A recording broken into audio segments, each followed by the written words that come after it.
A comienzos de 1955, todas las miradas están puestas en la ciudad balnearia de Mar del Plata, donde por segundo año consecutivo, el Festival Internacional de Cine convoca a artistas destacados de todo el mundo.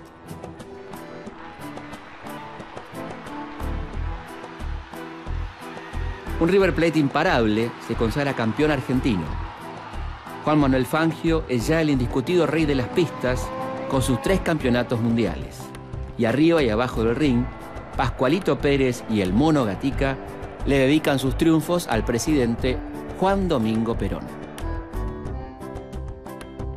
La Argentina vive una fuerte recuperación económica que permite incrementar la participación de los trabajadores en el reparto de la riqueza nacional. Perón cumple el tercer año de su segundo mandato con un alto nivel de consenso popular. Sin embargo, esta situación no garantiza la estabilidad de su mandato. Desde 1954, la relación del gobierno con la jerarquía católica entra en crisis. La Iglesia se convierte en el principal referente de la oposición. Los sectores de poder se resisten al notable incremento de la participación en la renta nacional de los trabajadores y su conquista de derechos laborales y sociales, estimulada y promovida por el gobierno peronista. Este variado arco opositor incluía ya en 1955 a la sociedad rural, la Unión Industrial, la Armada, sectores del Ejército y la Fuerza Aérea y a la totalidad de los partidos políticos no oficialistas. Este heterogéneo grupo ya había conspirado para derrocar a Perón, con el auxilio más que espiritual de la Iglesia Católica, en un fallido golpe el 28 de septiembre de 1951.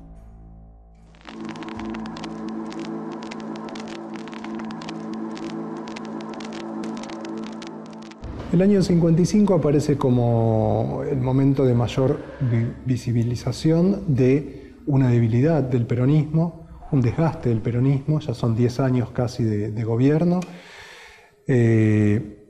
Hay sectores sociales que empiezan a expresar su descontento y la posibilidad de poder hacerlo más visiblemente. Cuando digo sectores sociales me refiero a la oposición política, pero más visiblemente a partir de algunos acontecimientos con la Iglesia. A fines del 54 entra en una etapa decisiva, el conflicto es irreversible, pero el conflicto es muy anterior. El conflicto se desarrolla desde los comienzos del peronismo. La Iglesia en el 46 apoya a Perón porque Perón, digamos, aparece como continuidad del ejército católico del golpe del 43, porque promete la enseñanza religiosa, porque implica la finalización del ciclo del laicismo. Pero la Iglesia no ve más allá de eso. La Iglesia no ve el sentido profundamente republicano, igualitario, democrático y en ese sentido moderno que el peronismo trae a la política argentina. Cuando lo ve, comienzan los roces. Uno de los detonantes del conflicto entre el gobierno peronista y la jerarquía eclesiástica es la creación, en 1954, del Partido Demócrata Cristiano, en el marco de una decisión del Vaticano de crear partidos católicos de centro-derecha en su ofensiva de posguerra para frenar el creciente avance de los partidos socialdemócratas y comunistas. Perón cree que su partido es democrático y cristiano y considera una afrenta esta decisión. A partir de entonces, el gobierno pasa a la ofensiva con la sanción de leyes a las que la Iglesia se había opuesto históricamente, como la equiparación legal de los hijos naturales, la ley de divorcio, la ley de profilaxis y el proyecto de separación de la Iglesia del Estado, con su correlato de quita de financiamiento de la corporación eclesiástica y su pérdida de peso político.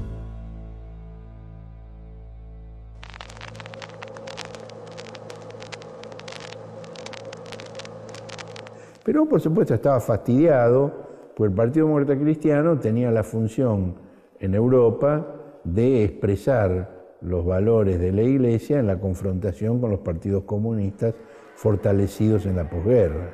en Italia, en Holanda, en Alemania.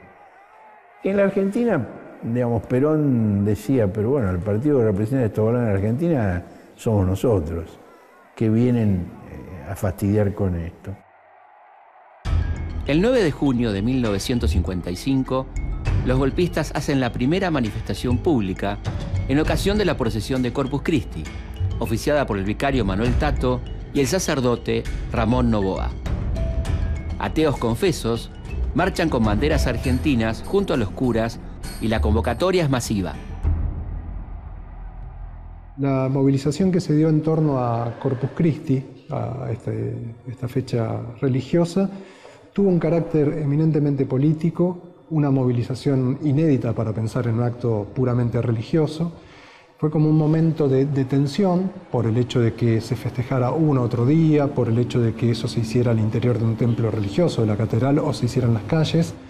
Finalmente fue una movilización muy masiva, se habla de 250.000 personas en la calle, y también lo que aparece ahí como algo que empaña esos acontecimientos son la presencia de la bandera vaticana subida al pabellón, una bandera argentina quemada, que después se sospecha si había sido armado o no, pero de todos modos fue lo que los hechos fueron mostrando.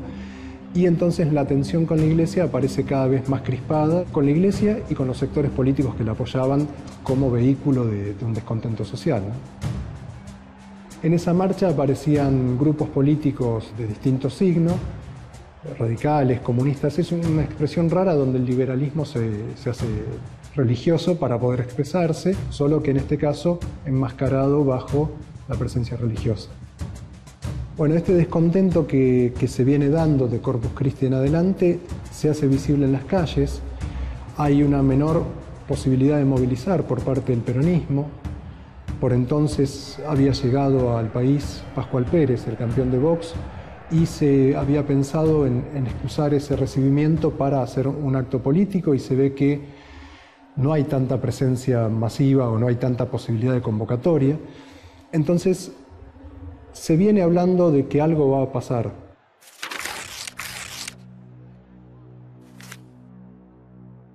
El jueves 16 de junio de 1955, Perón es despertado por una llamada a las 5 de la mañana.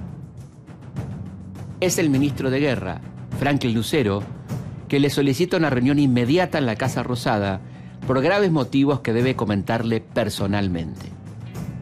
La reunión se concreta una hora más tarde y Lucero le informa acerca de movimientos inusuales en bases aéreas y sobre un posible levantamiento armado cívico-militar en su contra.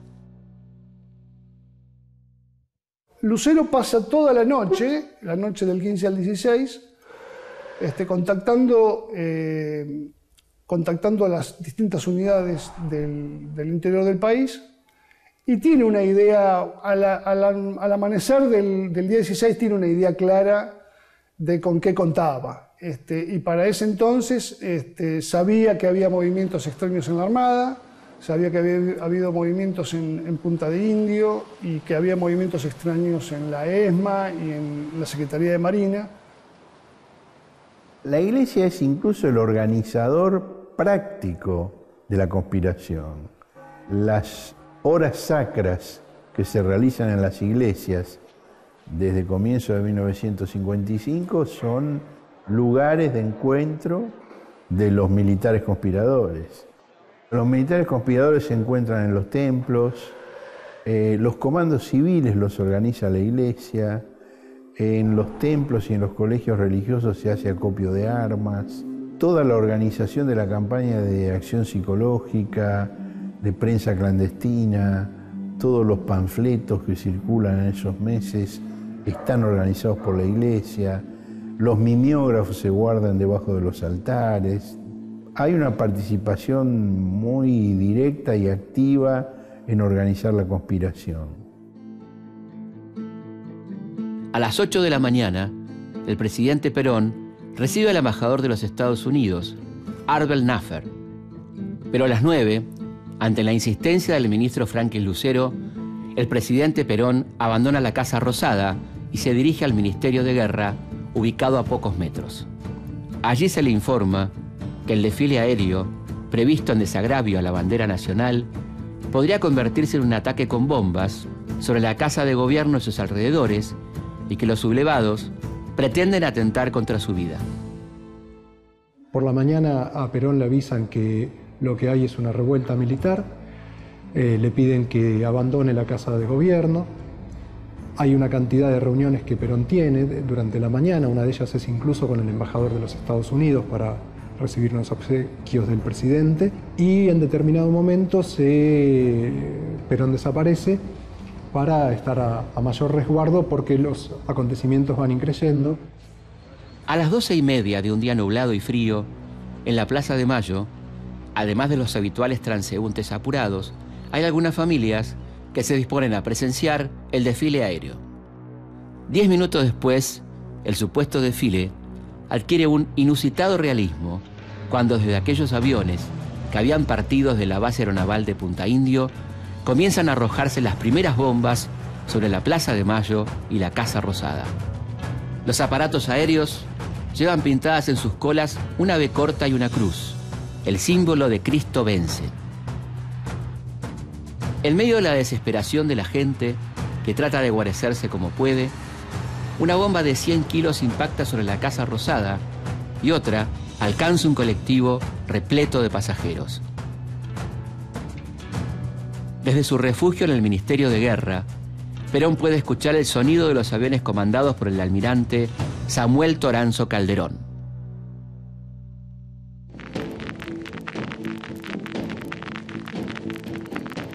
El comienzo mismo del ataque, que estaba previsto para salir a las 8 de la mañana y atacar a las 10, también fracasa por las condiciones meteorológicas, un día muy negro de nubes muy bajas, que obligó a los aviones a volar en redondo sobre el río, y eso a su vez causó una nueva deserción. Y el ataque en concreto llegó cuando prácticamente ya nadie lo esperaba, no lo esperaban ni los propios marinos.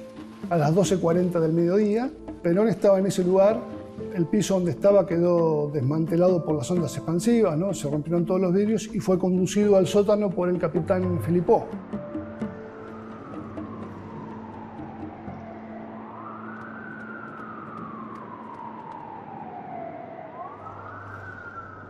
Las ambulancias ya desde la 1 de la tarde están yendo a Plaza de Mayo, que hay toda una movilización de cuerpos de sanidad corriendo riesgo de su propia vida, mientras están ocurriendo estos ataques, no solamente aéreos, el contraataque antiaéreo también, sino también de civiles que están en las cercanías de la Plaza de Mayo, plegados a este movimiento de sedicioso, así como habían tomado Radio Mitre para difundir, o sea que el desconcierto y el pánico debía ser muy grande entre la población, y aún momentos muy duros y horas muy duras para el propio gobierno, ¿no? La CGT convoca, Di Pietro convoca, y rápidamente Perón desautoriza la convocatoria. No estaba dispuesto a que ningún obrero muriera fruto de este enfrentamiento. Lo que pasa es que los acontecimientos fueron mucho más rápidos que las órdenes. Finalmente los hombres de distintos sindicatos llegaron en cuestión de 1 hora y media prácticamente en camiones, comenzaron a llegar al centro, a la Plaza de Mayo, a la Recoba, y las fotos que se ven claramente, se notan los civiles, los obreros armados con fusiles. Muchas veces se habló del famoso camión blanco con las armas y qué sé yo, pero lo cierto es que por lo menos los testimonios que yo encontré fueron que el armamento que utilizaron los civiles ese día fue fruto del saqueo de armerías. Para las 16:15, los trabajadores que coparon la histórica plaza para defender a su gobierno podían contarse por centenares. Algunos vienen del edificio de la Confederación General del Trabajo, donde piden sin éxito que los aprovisionen con armas. Ante la negativa de la Central Obrera, que responde a órdenes del presidente, decenas de manifestantes consiguen revólveres y pistolas. Estaban dispuestos a cumplir con la consigna que habían entonado tantas veces: la vida por Perón. A las 17:30 no quedan dudas sobre el carácter criminal del ataque, cuando una nueva oleada de aviones arroja 14.000 kilogramos de explosivos sobre la multitud y efectúa vuelos rasantes para ametrallar a los manifestantes. En la Plaza de Mayo y sus alrededores se ven los cuerpos de centenares de civiles muertos, mientras los hospitales colapsan al intentar atender a unos 1.000 heridos. Se ha perpetrado el peor ataque contra una población civil bajo un gobierno democrático.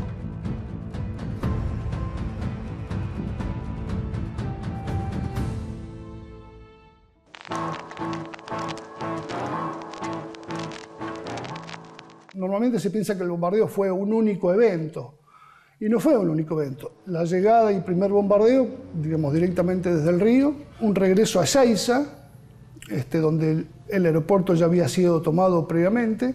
Ahí se repostó combustible y nuevas bombas. Un segundo bombardeo desde Ezeiza, otro repostamiento de explosivos y combustible. Y finalmente una tercera oleada que ya no tiene regreso porque todos los aviones al final de la tarde descargan y continúan a Colonia o a Montevideo, en los dos casos. Y ya quedan asilados en Uruguay los pilotos y las máquinas. Al caer la tarde, los tripulantes de los aviones que han causado la masacre huyen con sus naves al Uruguay. En uno de ellos viajan el radical Miguel Ángel Zavala Ortiz, el socialista Américo Ghioldi y el conservador Adolfo Vichy, el triunvirato civil designado por los sublevados para reemplazar a Perón. En el vecino país son recibidos con todos los honores en la base militar de Carrasco y se les concede asilo político. A las 18:40, el general Perón habla por la cadena nacional de radio y televisión. El presidente condena los hechos y promete el debido castigo a los culpables, mientras pide calma a sus partidarios. Yo les pido a los compañeros trabajadores que refrenen su propia ira, que se muerdan como me muerdo yo en estos momentos, que no cometan ningún desmán. No nos perdonaríamos nosotros a la infamia de nuestros enemigos si agregáramos nuestra propia infamia. Por eso yo pido a todos los compañeros que estén tranquilos, que festejen ya el triunfo del pueblo, que es el único triunfo que puede enorgullecernos.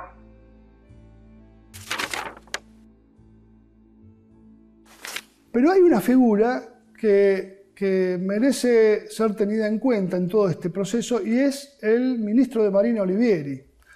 Porque Olivieri, hombre del gabinete, por supuesto, de Perón, tiene un proceso muy particular en esto. Y protagoniza un hecho sumamente extraño. Se da por indispuesto con un ataque, con un malestar cardíaco el día 15, en los prolegómenos del desastre, y el día 16, sorpresivamente, sale del hospital naval y va al ministerio, ahí al Bajo, y él mismo toma el mando de la situación. Es decir, él pasa de colaborador pasivo a dirigente del golpe, y obviamente esto fue premiado. El 16 de junio del 55 era un golpe madurado, organizado, y además el bombardeo tenía la intención de matar a Perón.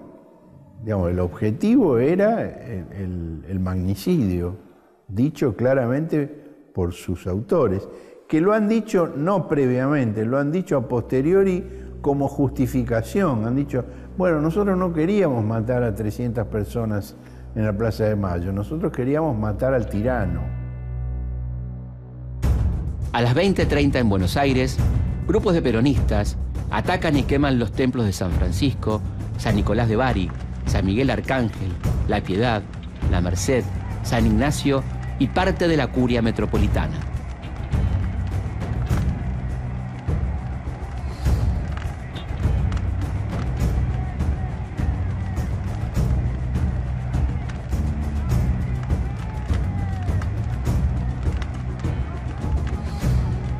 La jerarquía eclesiástica acusa al gobierno de pasividad y le atribuye a la quema de los templos la misma gravedad que los bombardeos y su saldo de centenares de víctimas fatales.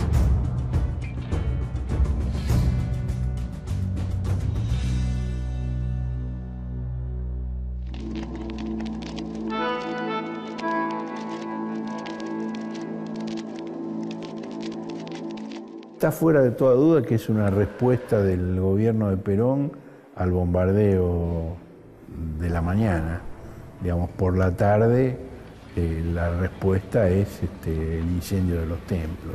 Ahora, evidentemente había un clima de confrontación muy grande por el cual sectores importantes de la sociedad, digamos, asumían como propia esa actividad, cosa que hoy resulta inimaginable, pero que en el clima de entonces era comprensible, sobre todo porque, digamos, la participación eclesiástica en el bombardeo estaba fuera de toda duda y ellos mismos la habían hecho explícita con el Cristo Vence pintado en las alas de los aviones que bombardeaban la ciudad. Bueno, evidentemente para la concepción eclesiástica, destruir los templos de material es más grave que destruir los templos humanos. Es parte de la doctrina católica que cada ser viviente es un templo humano. Obviamente para la conducción eclesiástica el incendio de las iglesias fue un crimen mucho más grave que el bombardeo donde murieron 300 seres humanos. De hecho, hasta el día de hoy, que han transcurrido ya 58 años, no ha habido una reflexión autocrítica de la Iglesia por ese bombardeo. No hay un documento eclesiástico que yo haya visto donde condene ese crimen, que es un grave crimen. Uno de los acontecimientos civiles más crueles de la historia argentina, y sin embargo hubo casi que esperar 50 años para poder decir que esto pasó, en qué condiciones, quiénes son los nombres de los muertos. Bueno, llevó mucho tiempo para poder reconstruir qué fue lo que pasó con estos hechos, ¿no? Lo que uno podría también ver es cómo cambia la sociedad en cierto sentido. Hay una apertura política mayor, empiezan a expresarse en radio dirigentes políticos que hasta entonces no tenían un lugar y hacen discursos fuertemente opositores, pero también el interior del peronismo cambia. Perón dice algo así como: la revolución ha terminado y lo que empieza ahora es que yo soy el presidente de todos los argentinos. Eso también lo muestra en una situación de mayor debilidad de la que hasta entonces se hacía notoria, ¿no? Por lo menos así se lo lee a posteriori. Es el hecho del llamado fuerte que hace a la pacificación nacional y la no condena, incluso el no fusilamiento de aquellos responsables que habían estado a cargo de los bombardeos en la plaza. La idea de un bombardeo, de llegar a un bombardeo aéreo, de asesinar a un gobierno completo en una acción de este tipo, era, aún hoy es novedosa, digamos, para lo que era la historia política argentina. Y de alguna forma marcó también las relaciones que habrían de tener el movimiento popular con las Fuerzas Armadas en los siguientes años.